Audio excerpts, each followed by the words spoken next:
See that? The Cathedral of Akash. Isn't it magnificent?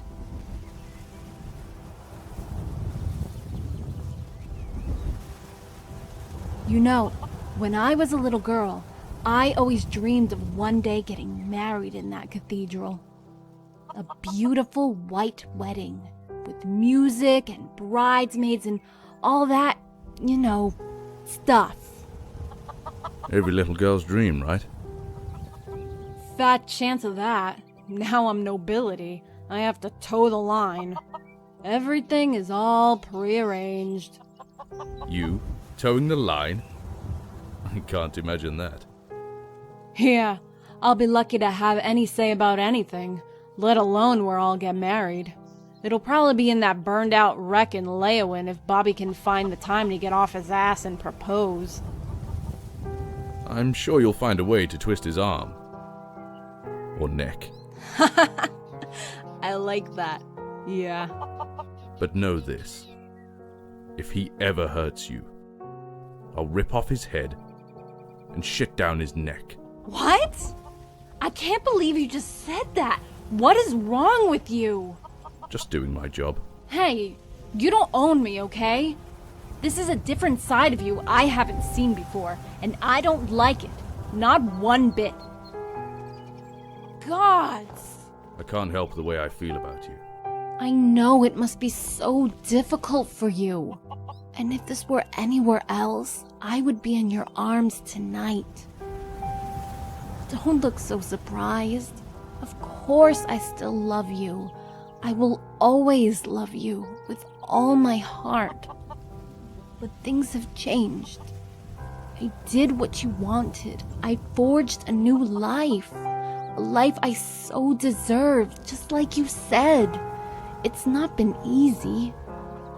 It's been so difficult for me to fit in, to adjust myself.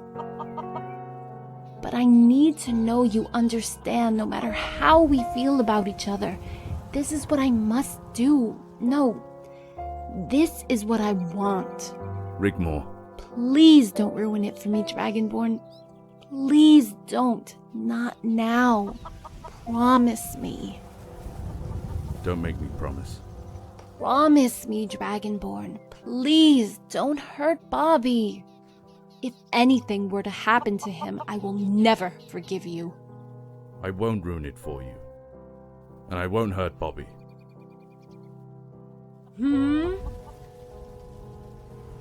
That's as good as it gets.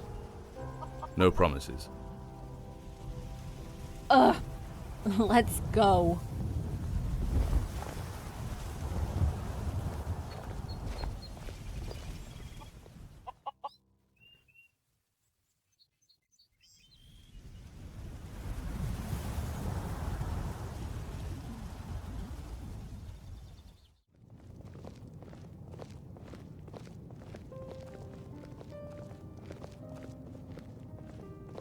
Okay, someone had better explain to me what the hell is going on that's so important the Dragonborn has had to be brought to Bruma.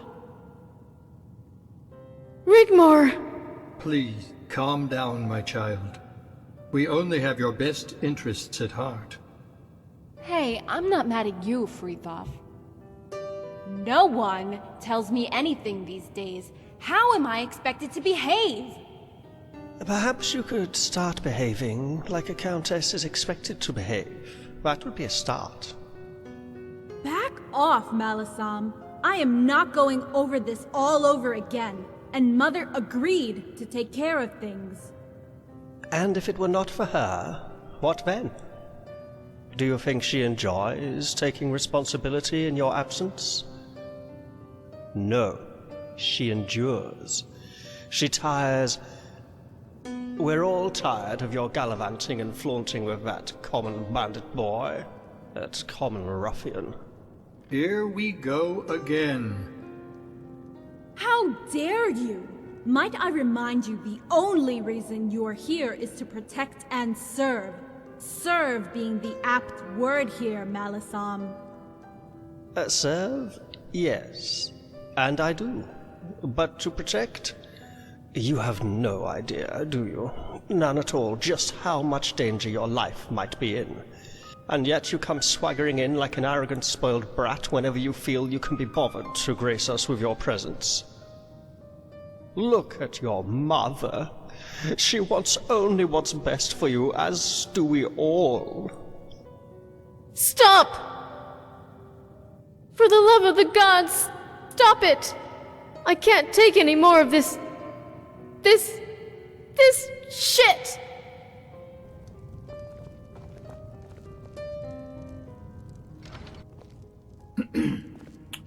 Shall we begin?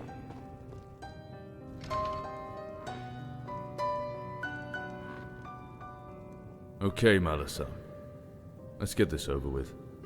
Yes, let's. Milady Rigmor,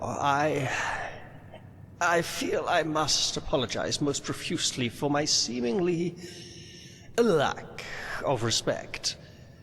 It was never my intention to push you away, or tell you what to do, or bully you in any way.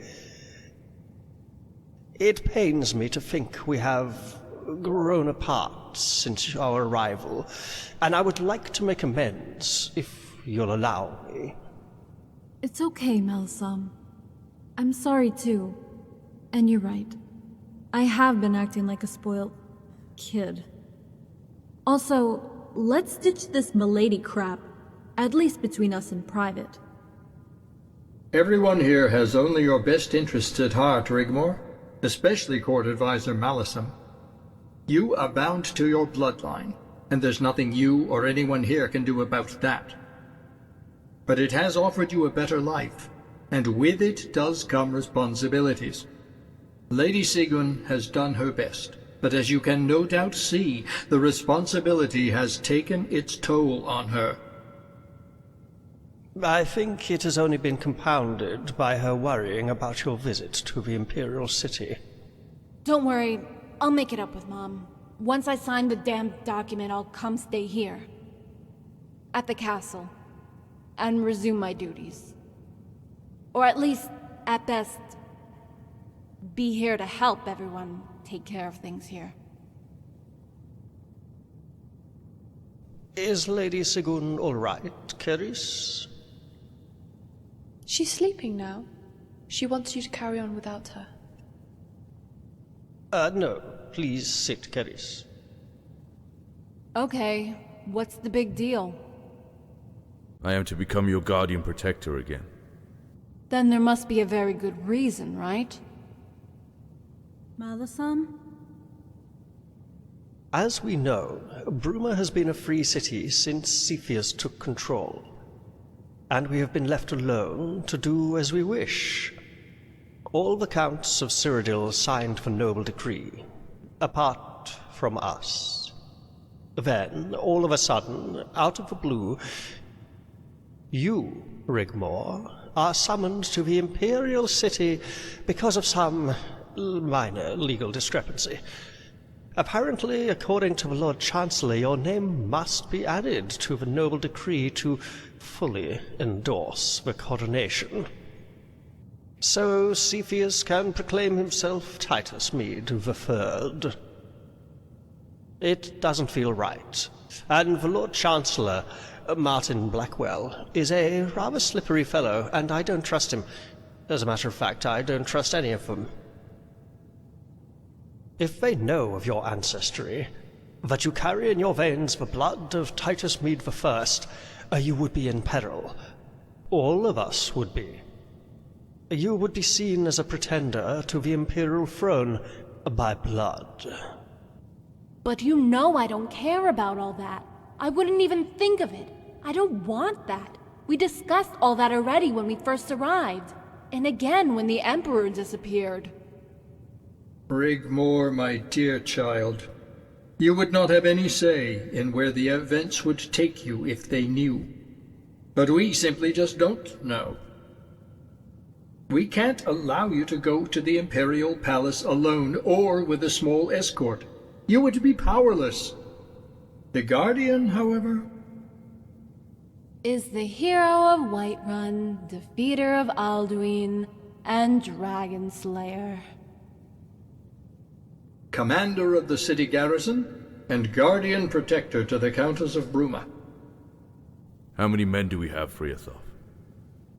The garrison consists of 50 men and women, 20 archers, 20 men-at-arms, and 10 gate guards.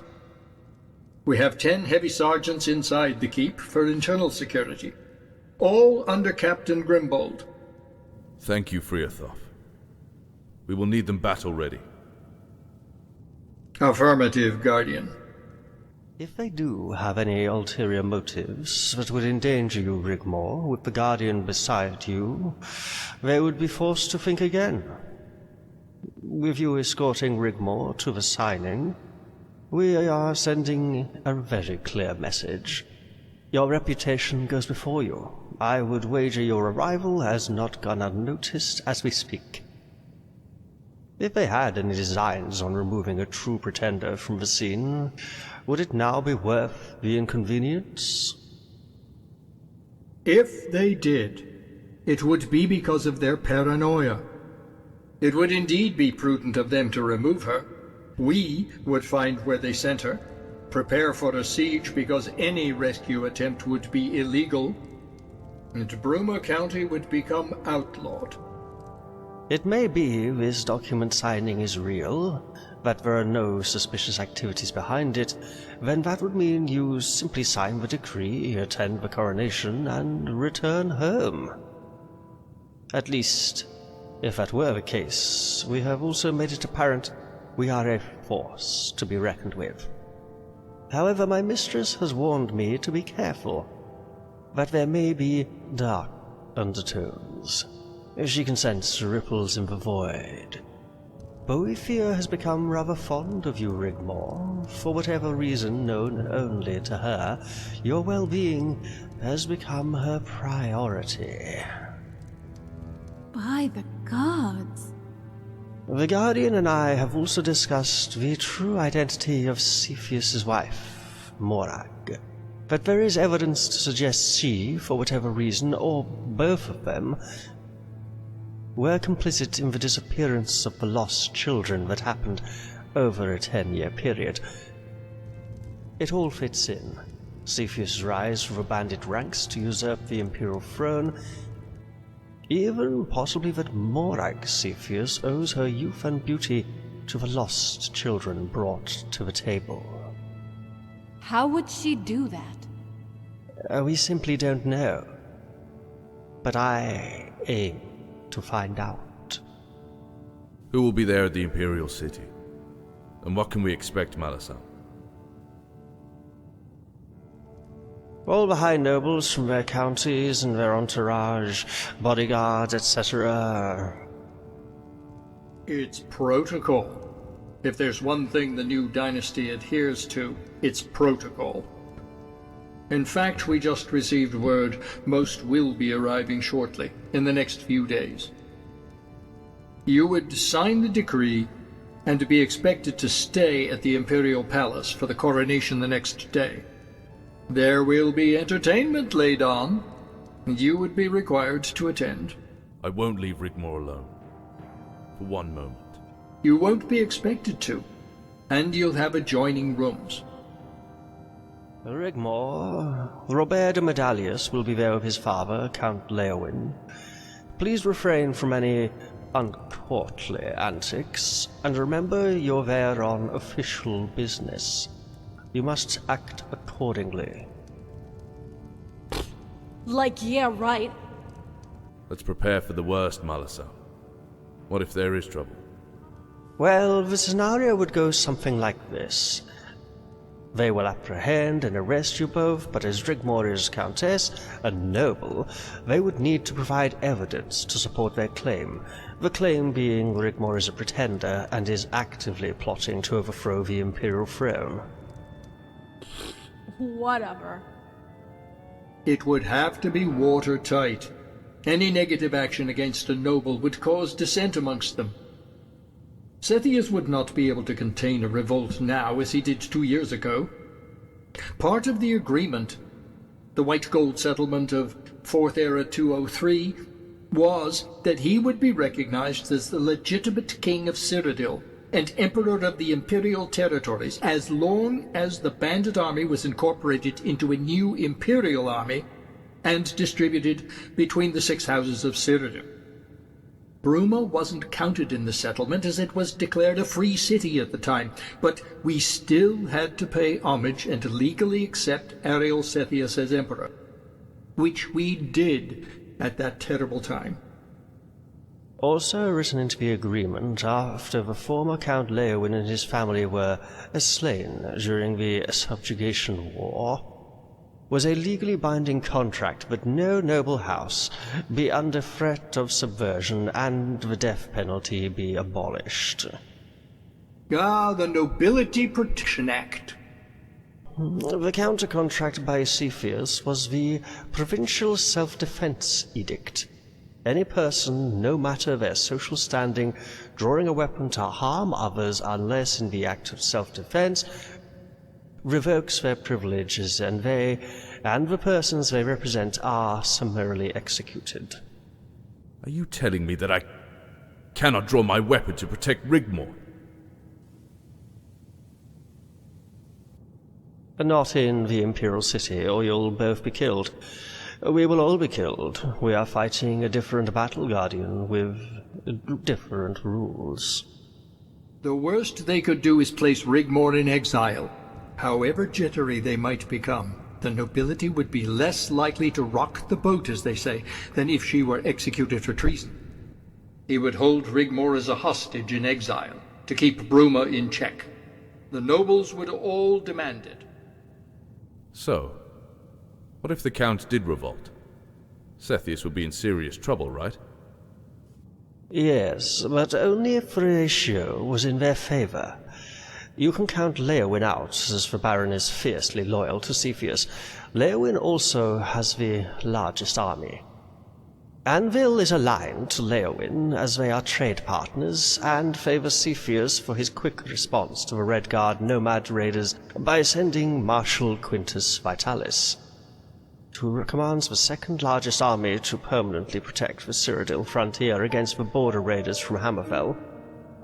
Skingrad and Broville, perfectly situated between the capital and the trade ports, thrive under Sethius. He has brought stability, and they would not favor uncertainty, not now. Which leaves Coral and Cheydinhal. Coral is enjoying a growth in manufacturing and timber exports. Cheydinhal is the agricultural base which supplies the whole of Cyrodiil. In fact, and I hate to say it, Sethius has brought prosperity to Cyrodiil. Although he usurped the imperial crown, he did it by right of combat, and is legally sanctioned, just as it was all those years ago when Rigmor's ancestors did exactly the same thing to Thul's the Gibbering. So I could find myself standing trial? Yes, my dear. You see, there's no easy fix, not at this level of gameplay. Cyrodiil is a completely different world to the lawless wastelands of Skyrim, or anywhere else in Tamriel. It is a civilized country, where the sword now inhibits, not liberates. Any attempt to overthrow Sethius would not only be about how many you can convince to join you, but how many refuse to take part. You see, Guardian, how Rigmor needs you. We need you, but we must be tactful and play by their rules. You were right to contact me, Malasa. If we didn't think you were up to the job, Guardian, we wouldn't have sent you. But ask yourself this question. If, and it is a big if, they do know about Rigmor, and she is accused of treason, put on trial, and exiled, would you rather be languishing in an inn north of the border, oblivious to the fact she is being held in yet another prison cell, this time without a friendly Khajiit emissary to whisk her away? Because we will need someone to go in and get her if she ends up in one. Whatever happens, you can rely on me to do the right thing. I knew you would be learned enough for the task at hand. We wouldn't want an unfortunate accident to befall her. Sethius cannot be trusted. Friathof, I'm scared. Don't be, my child. You have endured much worse situations, but we will be counting on the Guardian. We would need to be quick. Leave no trace and get out. If we could prove that Sethius and his wife were complicit in the disappearance of Cyrodiil's children, it would be over for them. Even Leowyn would not come to their aid, but either join the revolt or abstain. Hey, I'm right here, you know. I don't feel very reassured about all this. Rigmor, Cadiz, will join you if anything happens. You will be permitted a lady-in-waiting. She will never leave you alone, right up to the point of the Guardian's arrival, to wherever they send you. What's Carice going to do if they want to hurt or kill me? She will be there as your witness and personal maid, a legal requirement under law. She will also defend you. She has certain qualities. More than a match for any would-be assassin. Isn't that right, Carice? But let's not forget, what we have discussed may not even happen. Sethius might not know anything of the sort. You will both return safely, and we can all go about our lives in peace. Any evidence Court Advisor Malissem finds, if indeed there is any, will only add to our security.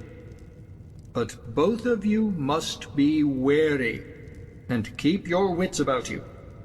Look for signs, especially before signing the decree. What sort of signs, Friathof? The Lord Chancellor being too over-friendly. An audience with the Emperor, or his wife Morag. Friends becoming too close, Rigmor. Speak the wrong words, and you can cause a nation to fall or bring about your death. Be careful. I would be a lot happier running a good-tempered blade through their guts. We must bide our time, Guardian. Now, please, excuse me. I feel I must retire. Try not to worry, Rigmor. I will represent you should the time come. Like Friathof said, I've endured far worse situations. And I have the Dragonborn. Come, Carice, let us retire to... It has been a long day. You okay? What shall I wear? A dress? Or keep my armor on? Does it matter either way? I was going to let you decide. But now I don't feel like doing anything. Come on, show me. Forget all that for now. I don't know. Let me escort you to your room. You choose what you want. Nah, maybe tomorrow. Sorry. Then let me stay by your side tonight. As Guardian. Would you? I would like that. Don't be afraid of them. Fuck them? That's the spirit. Good to see a little smile again. Thanks, Dragonborn. I won't let anything happen to you. I know. Come on. I'll show you to my room here at the Keep. You'd better not get any weirdo ideas.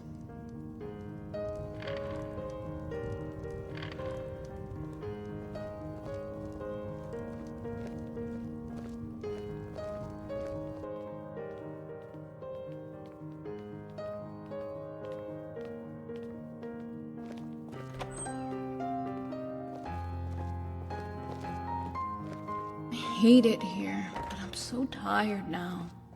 And after all that, I just don't care anymore. I understand. But try not to worry. I'll be here watching over you. Would you mind using the chair next to my bed? I want you close to me tonight. Of course. Sleep well. Good night, Dragonborn.